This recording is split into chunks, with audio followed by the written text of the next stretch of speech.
Well, good morning, friends.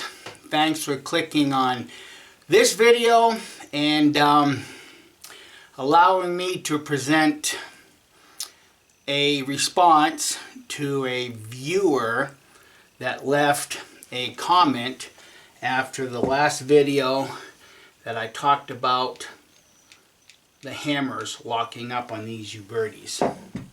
But before I get to that, I just happened to be stepping out my front door this morning with an armful of my revolvers, and I saw this.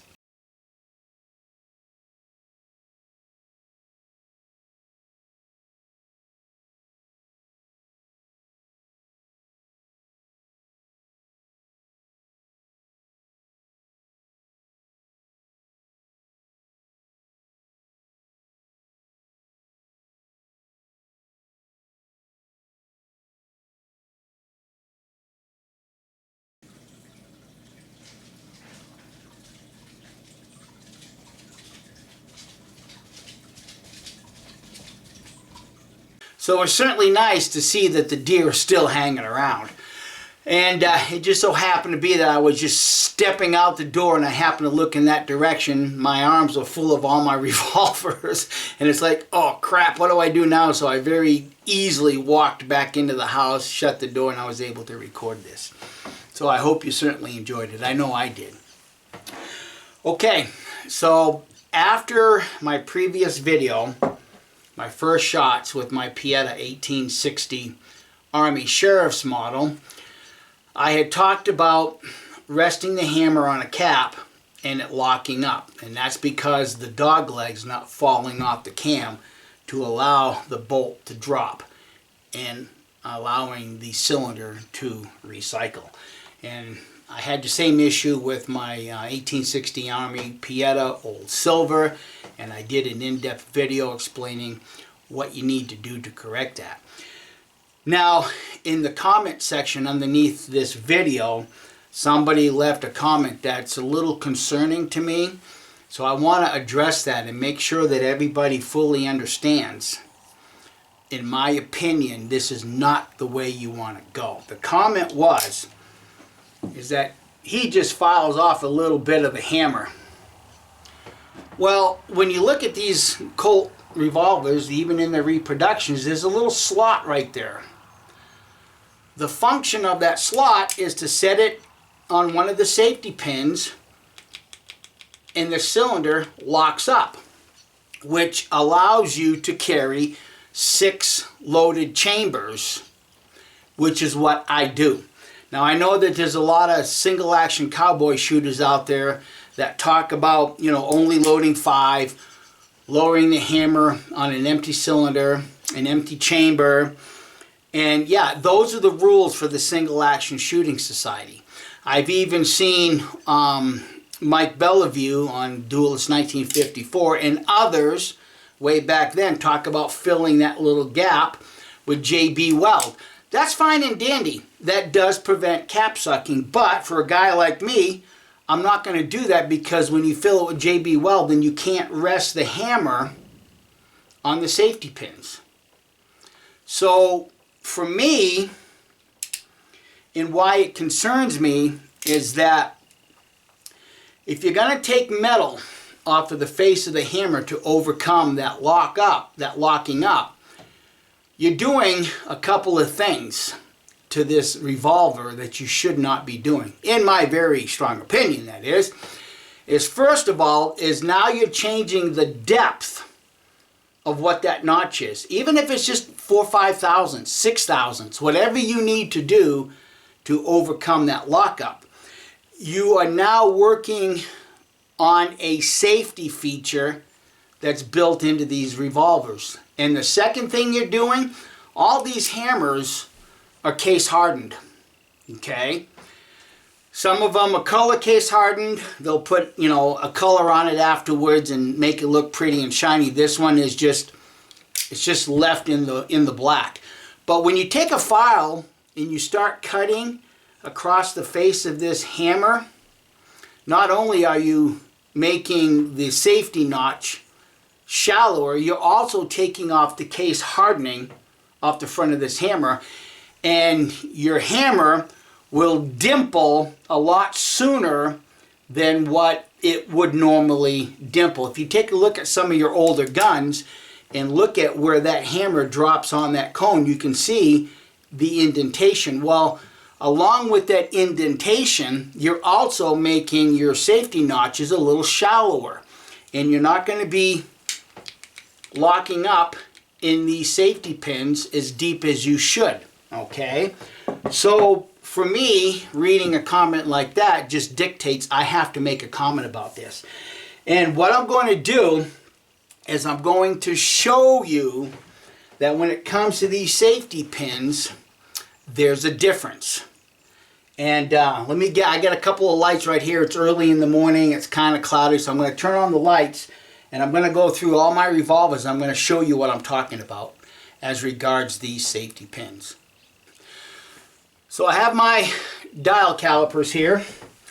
This is the spare cylinder that I received with this new revolver, the Pietta's 1860 Army Sheriff's model. Okay, so you can see, hopefully you can see those safety pins. And those of you that have got these revolvers, you know full well what I'm talking about. I'm going to take my dial caliper and I'm going to measure the depth or how tall this pin is. You're looking right at about 30 thousandths tall. I'm going to grab another one, make sure that I get it square, just touching. I'm actually at 26 thousandths. Okay, so that pin, I'm going to grab another one, just get an average, make sure she's straight and square as I can humanly get it. You can see it in a little bit of light with my bad eyes. Whoops, I missed it.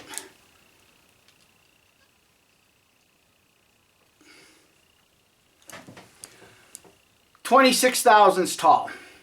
Now, if you take 5 or 6 thousandths off of this and make this groove more shallow, you're actually affecting the safety feature of these guns. Okay, I don't recommend that. Now, let me take this one out and measure what this one is. All right, let's see what these are.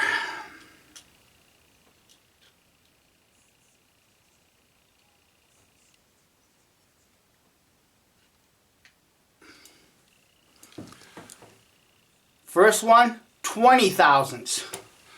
So it's 6 thousandths shorter if I did it right, straight, and level. Bear in mind, keep the human factor in these equations. Grab another one here. 20 thousandths tall. So there's 6 thousandths difference in the height of these pins from even Pietta. If you take it off the face of the hammer and your pins are 20 thousandths tall and you take 4 or 5 thousandths off of this, now you're really in essence creating a 15 thousandths safety measure if you take it off of here. It, my opinion, is not the way to go. Let me grab another revolver. So the next revolver is my ASM 51 Navy.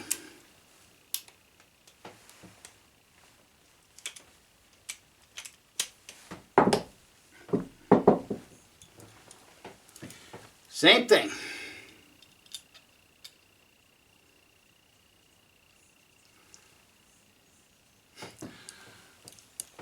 .29 thousandths.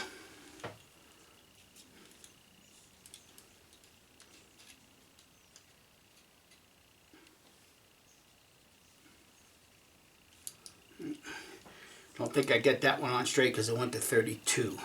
But that could be 32. 34. Let me do one more.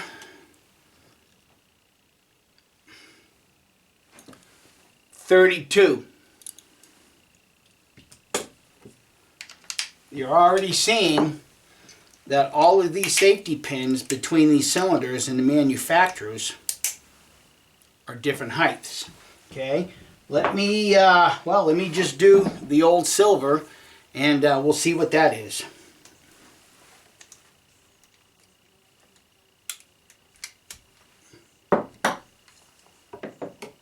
I can tell you right now, just visibly looking at them, they're way much taller than anything else.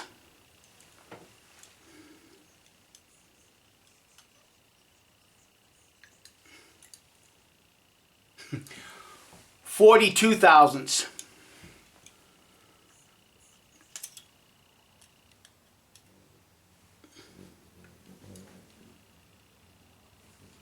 That one's 36. Let me do this again, make sure I get it straight, square. Yeah, 37. So even within this cylinder, you have a few thousands difference in height in those pins. Okay, let me grab another one.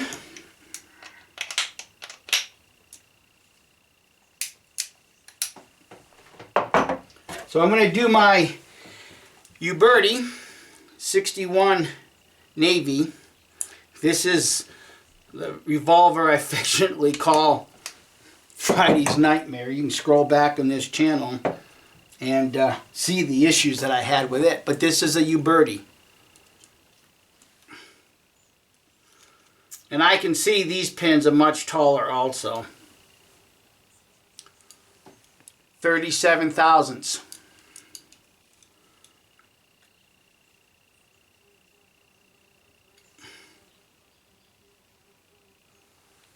$33 thousandths.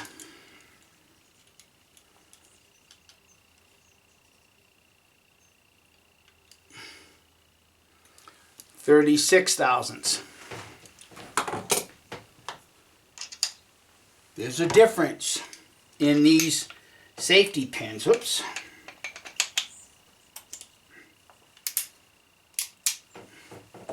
All right, now let's do my 62 Pocket Police. It's built in the same frame and style of a 51 Navy. And this is actually a Western Arms Corps, which is a Uberti, but it's Western Arms Corps, Santa Fe, New Mexico. Alright, let's see what these are.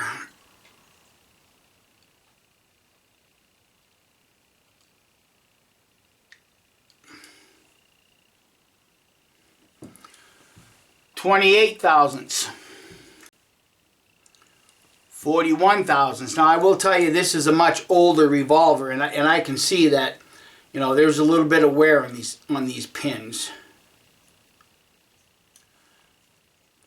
35 thousandths.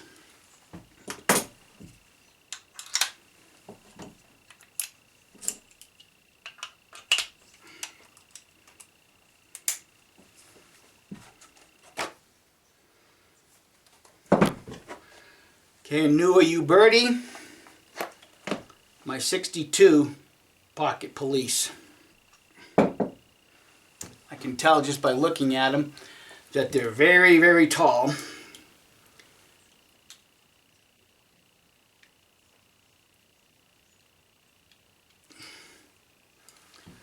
$38 thousandths.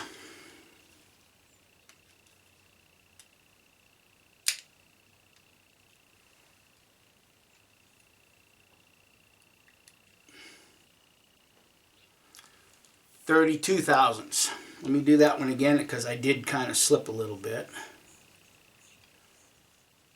Yeah, 42 thousandths now.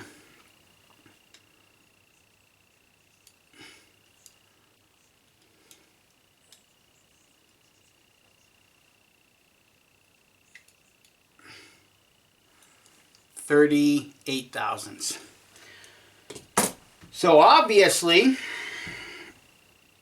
if you have a gun that has shallow safety pins, like what this revolver does, let me just redo this one for emphasis.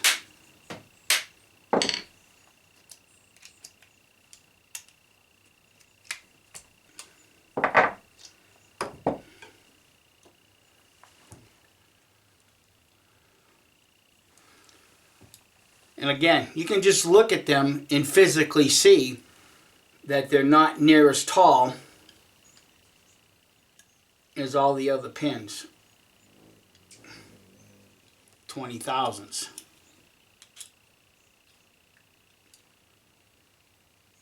$18 thousandths. See? 25 thousandths. 25 thousandths. So, again,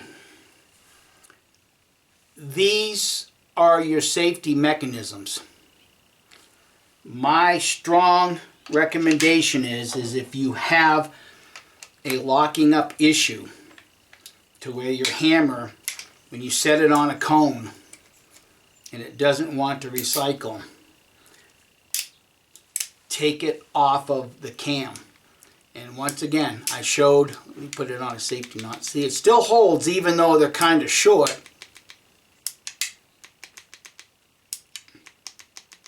But they still do hold. But now imagine if I took another 4 or 5 thousandths off of this hammer.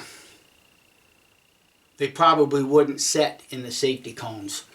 So anyhow, friends, I hope I've given you some food for thought in this regard. And remember, safety is the utmost concern. For me, when I carry 6 and I rest on the safety pins. That's what they're designed to do. All of them are.